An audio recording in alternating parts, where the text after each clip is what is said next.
Well, a lot of really good things happened tonight, but tonight didn't just happen by chance. I think from the time the seniors knew that they were going to be a bowl-eligible football team, they knew they were going to try to close this thing out with a winning season. To have Texas be the opportunity that we got is absolutely outstanding for us to come in here and play the way we did and now recruit the state of Texas. A lot of really good things happening for us. Last night gave our seniors a chance to speak to the team, and in all my years of coaching, probably saw some of the most incredible comments and talks by our kids last night. Even though we're a 6-6 team as of last night, to move to 7-6 today, these guys are a championship level team. Reminds me a lot of a team that I played in. I had the chance to play in the past when we beat Miami at my last place. We catapulted it into 3 straight championships the next year. And I think that we have a lot of guys coming back that if they continue to have the growth that they did a year ago, they're going to be able to do some special things. To our seniors that are leaving us, an incredible group that worked very hard to get to where they are today, and my guess is you haven't heard the last of them. It's going to be a group that no matter if it's football, life, they're going to have a lot of success, and truly been blessed to be a part of them. So with that, I guess I'll open up for easy questions. Coach, even before the LSU and Ole Miss shutouts, the defense is really starting to come along. And then today, culminating with the performance, they just had 59 yards of total offense. What can you say about your defensive players and Coach Rob Smith and that side of the ball? Well, I think first, all the credit in the world goes to the prep. Not just today's plan. I think one of the things that we do is we talk about the 3 keys to victory in offense, defense, special teams. And when Rob got up and talked to the team today, when he was talking specifically to the defense about our 3 keys, he made a great point that, he took this job February 8th a year ago. He met with our defense for the first time and had a chance to tell them that they're going to do certain things over the next year that they don't know what's happening. It's going to be a daily grind.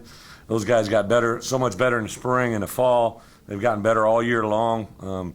They've really become player coaches where they were correcting each other out on the field before they even came to the sideline. Not just Rob, but Rory. I lost 3 defensive coaches, 3 out of 4. So those 3 new guys coming in with the addition of Randy put together a plan, and I just couldn't be happier. And then our kids bought into it 100 times over. Bret, now playing in an Arkansas-Texas game for the first time, do you get a sense of what this means to the state of Arkansas? I had a feeling that I'm just judging by the people that had come up to me or reached out to me since the announcement, it was very special. But when we got off that bus today and we walked through that modified hog walk, and it was a frenzy, and it was just really fun to see that energy. And then when we came out on the field, I told our guys before we took the field to start the game that there was a lot of Razorback fans out there ready to go hog wild, and we gave them every reason to do it, and that's exactly what happened. Hey, Bret, could you speak to 2 sequences in the second quarter? You punted on 4th and short down to the 4 and got a defensive score, and then the 2-minute drive that you stuck in right before halftime. Yeah. Those 2 sequences. Well, I think 2 things. We knew that defensively we've been playing very, very well. So in my prior coaching experiences, I've always been more take the ball, kickoff return. But the way our defense is playing, I just thought the crowd was going to be a little jazzed up if any time they were going to be live. So I knew our defense was going to play well. That's why we went with the punt down there to get them backed up, and then obviously a miscue. But again, Sam Irwin-Hill did a nice job all day again today, getting them backed up. And then at the end of we went into this game, we knew that for once maybe we might have better depth than our opponent. And Texas got a lot of really good fine players, but they don't play a lot of people. So we were really trying to stress that we're going to play well in the first and third, but we were going to win the second and the fourth, especially going down the stretch. So to end the second quarter with a drive and a score, and to end the ball on the 3-yard line with 3 straight attempts of victory, that says a lot about where our program is and where we're going. Bret, okay, yeah. Go ahead. Yeah, Bob. Okay, Bret, how do you think Trey Flowers played tonight? And looking back to the Mississippi State game, when you had to console him. How good is it to see him, finish out like this? Well, I'm just glad he's healthy and gets to walk off the field, because I think the sky's the limit for him. He's a kid that I think has just vaulted up the draft board. He was projected to be a 3rd or 4th rounder a year ago, and I'd be surprised if someone don't grab him with a 1 on his jersey. I mean, he is a special player. Him and Martrell, those 2 guys defensively, and Alan Turner and Tevin Mitchell, really that group of seniors there, and Braylon Mitchell probably had as much to do with our turnaround defensively as the coaches. Those guys just bonded in, and Trey is an exceptional player who's extremely smart.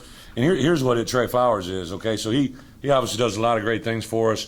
He's over a 3.0 student, but I had a couple of issues with a couple freshmen that weren't on time about a week ago for a meeting, and I kind of let them have it, pretty good.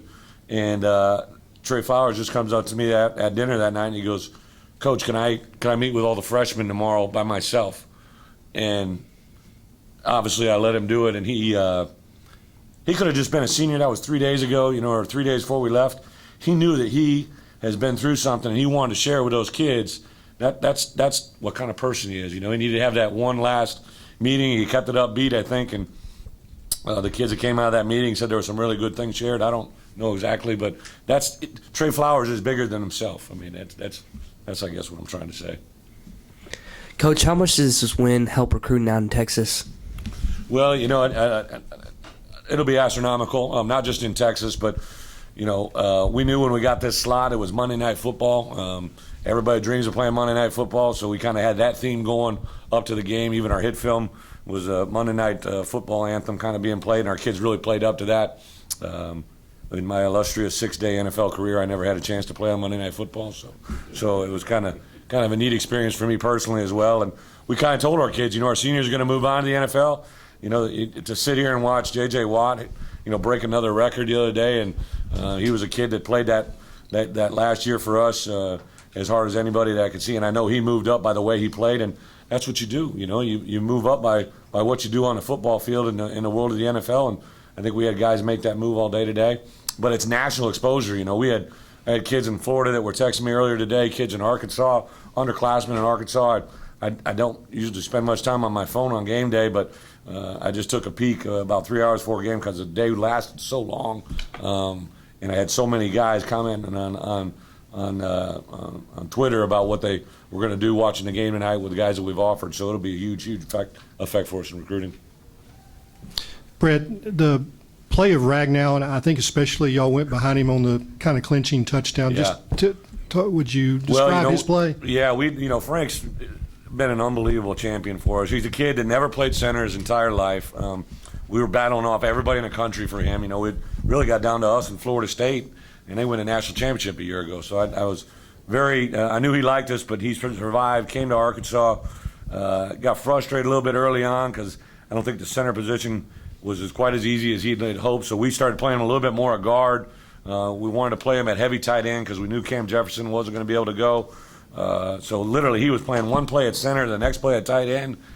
Just an absolutely awesome kid. It's a true freshman that's really, I think, a sign of what we can recruit. I mean, here's a kid from Minnesota coming to Arkansas, but because of our O-line tradition and history and because of Sam Pittman and Ben Herbert, we're able to get kids like that, and we'll do it again this year.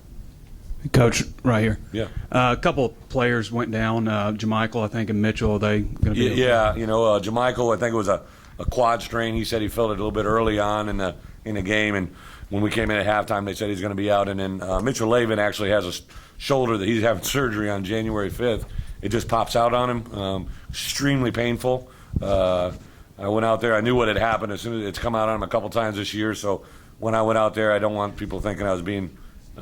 You got to watch everything you're doing because people capture things on pictures that that don't exist. I still don't know how that happened, but I started laughing because I said to Mitch, I said, "Hey, January 5th, my friend," because that's when he's going to get that shoulder surgery, and it'll eliminate that from ever happening. And he looked back and he had a grin from ear to ear, so he'll be fine.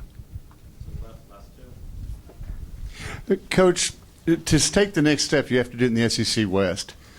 When you look back over the film of this season and you say, boy, there's one thing we got to do. We got to be able to, what is it? What do you have to do? Well, I think what we had to do overall is build depth in our program. That sounds easy, but it's really the case at hand. We're just so much more depth now than we were a year ago, and with this recruiting class we're going to get, it'll definitely add depth. We'll continue to improve at the positions that we got everybody coming back and really have a chance to get better at some of the positions we lose. I think improved quarterback play with a senior that's going to ride the high of this game coming out, give him a couple more offensive. We still need a couple more threats at the wide receiver position. We're on a couple kids that are committed to us that could really help us change the game. and defensively just continue to build in our system, and as coaches we won't flinch. We'll continue to get better, and really looking forward to working with this group. Coach, you didn't win a game in the SEC until midway through November. Now people are talking about Arkansas being a team that is on the rise.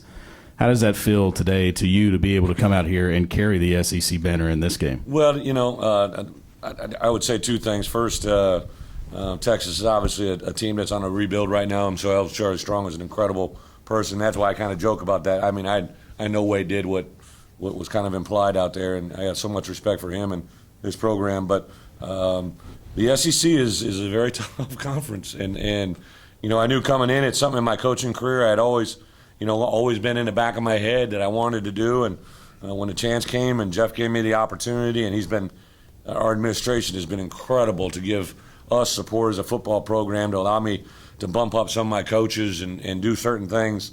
But we're going to be a good football team. We've got a lot of people back. I think a lot of guys in our division lose some players. We really don't have a lot of character issues or things that our kids getting themselves in predicaments away from the game. So we'll continue to be very, very respectful of that. To get through with the academic success that we had with every kid being eligible for not only the bowl game, but no restrictions going into the spring or fall camp. It says a lot about our kids, their work ethic and their mentality. And, this Arkansas is not just a good program now. It's not even close to where it's going to be. It'll be a lot of fun to get there.